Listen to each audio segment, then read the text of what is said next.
Chairman Dustin Burrows here on the Chad Hasty Show. Chairman Burrows, welcome back. Good to see you. How are you? Chad, I'm doing great. Appreciate you having me on today. Yeah, absolutely. So let's go ahead and get into this because I think if people want to know how all this started, they can go and read, because there have been you've done some interviews out there where you've talked about how your run for speaker basically began.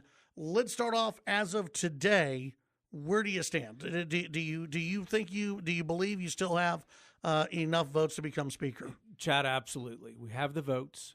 We continue to want to earn more votes. My goal is to earn the vote of all 149 of my colleagues, and on January 14th, win as many over as I can. So we go back to this caucus meeting that happened, and I know Representative Wilson had a piece out that kind of talked about how y'all had appealed for sort of a break or a pause to come together. That was denied, and there was a walkout afterwards. Do you look back at that, because it led to the I guess fractured caucus voting for your opponent and saying now we have a caucus nominee? Do you look back at that and go, that was the right move? Do you still think that was the right move? Chad, look, there are strong feelings on both sides. And there are strong feelings about the December meeting, the September meeting, and for the years leading up to this. I'm not going to look backwards. I'm not going to litigate, what happened, what could have happened differently. We're focused on what the Texas Constitution says, which is we're going to have a speaker elected on January 14th. For the members not currently supporting me, Republicans, I'm going to continue to reach out to them, talk to them, and work with them to earn their vote and have as many people voting for me as possible on January 14th. A lot of your opponents, they keep talking about the rules and the rules of the caucus, and that that you're not adhering to the rules of the caucus. Is that true? Does it matter? Look, I disagree with the sentiment, but I'm not going to continue to look at the past. We have an upcoming vote. It's very personal. It's very important. Members want to select a speaker who is going to respect their voice. We're going to respect the voices of all 149 members and the job that each of us was entrusted with by constituents to do. I have a history, I have experience, and setting a table to make sure that those things happen and delivering big results for the House. The Texas House is a wonderful institution. It is a great place. We've accomplished many big things together, whether it's higher education funding, school safety. We can get into all of the examples. But because of the experience in working with the Senate, the governor's office, others, many of my colleagues asked me to run. I want to make sure there's one point that's real clear. Speakers don't typically get out there and run and then go win. Members decide who they want to be their speaker. And members got together and asked me. In fact, members who are currently not with me were asking me 6 months ago to be their speaker. Several of them were. So that is the reason I got in the race, is because of the experience and the members who wanted me to run, because of the experience I've had in setting a big table for everybody to be at. And we're going to continue to go forward with that. What some of your priorities as speaker? What would those priorities look like? So look, we can talk about the ones that we know are priorities to most all Texans right now. Property tax relief. I have worked bipartisan on getting major property tax relief done multiple sessions. I know that is something that we hear about over and over and over again. Border security. It is clear border security will be a top priority. Education reform that empowers the parent.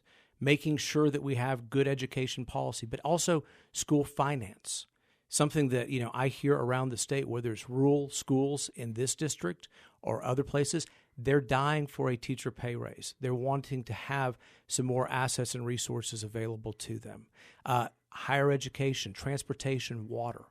We cannot solve the state's water problem if we don't all work together and think about this. I want to point something out. We can talk about this, but it's not always about partisan politics. And it's not always about, the majority position always having to win. We're out here in West Texas. We are outnumbered by far from the rest of the state. So I know what it's like to be the little guy fighting for water resources, fighting for higher education resources, fighting for school funding, getting rid of the small school adjustment allotment. You have to have support from Houston and Dallas and Austin and East Texas and far West Texas and the border. You have to have support to get those done. Each member of the Texas legislature has those priorities for their district as well. Whether it's windstorm insurance on the coast, whether it's school finance for our major urban areas, every single member has constituents and they deserve to have a voice. And I want to work for the little guy and make sure that everybody is represented in this discussion. You touched on something there, which was West Texas and rural West Texas. One of the questions that I was going to ask you about, having a speaker from West Texas, having a speaker from Lubbock, why, for those who are in this area, why is that so important? Well, obviously, the constituents of this area, they're going to have a speaker who understands, rural needs. But I also think that when we look at, members from around the entire state, they know what it's like to represent an area that is sometimes outnumbered. And they want to make sure that there's a speaker who believes that everybody should be at the table. We all know that the majority position, the conservative position, is going to prevail. But we are better when we try to hear each other and respect each other and coming up with those solutions. What really defines sometimes the difference between that philosophy of setting the table and making sure everybody is at it is a lot of people who don't support me don't believe there should be a table. Let me ask you this, because you're talking about conservative solutions. You've got your opponents out there who on social media and elsewhere who are saying that you're a Kamala Harris liberal now. You've got people who are saying that you're at best a rhino. Compare your credentials to your opponent's credentials.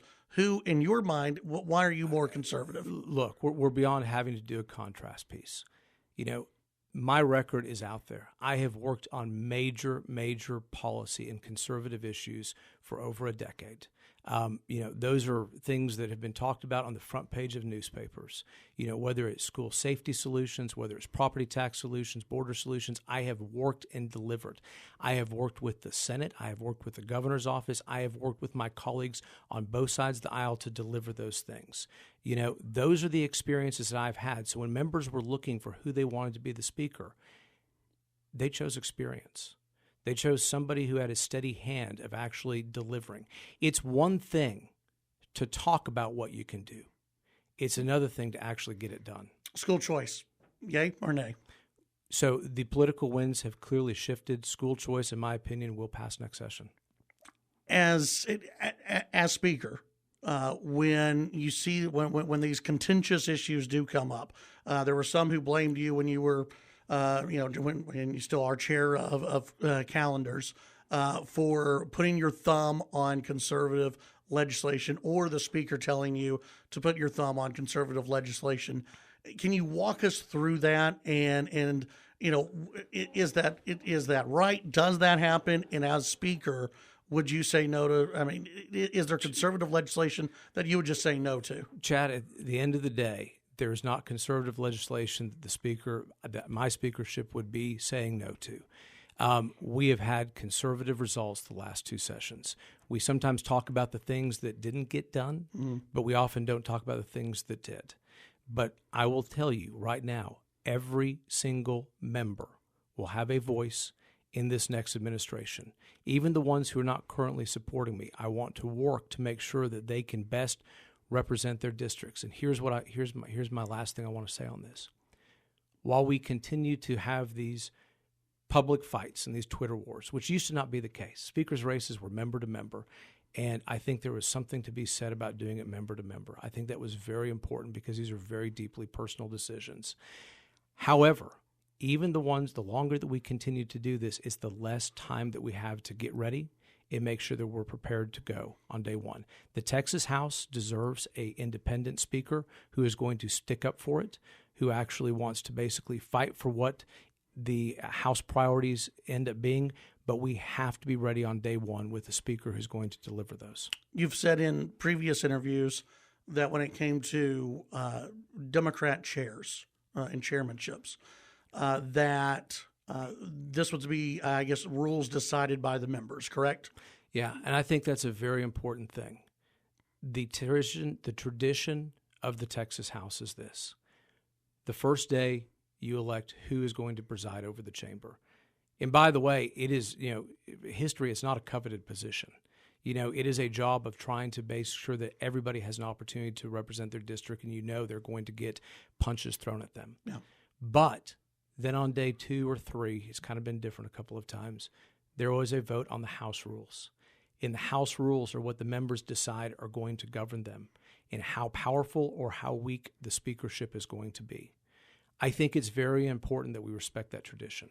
I think it's very important that the members, without having the speaker put their thumb on this, make a decision what powers the speaker does and does not have. They may strip the speakership down to having no powers, but they need to be free to debate that without interference of who they have selected to be the presiding officer over that. And that includes the power of the speaker to appoint members of the other party to leadership positions. If the legislature says okay to Democrats serving in positions of power as chair, you'll get to decide who gets to serve on those different committees. Those who are out there who say this is a bad idea for Democrats to serve, why are they wrong? So if I begin debating this, that is the speaker publicly putting their thumb on the scale, because there'll be members who support me or don't want to, who want to basically try to read between the lines of what I really want.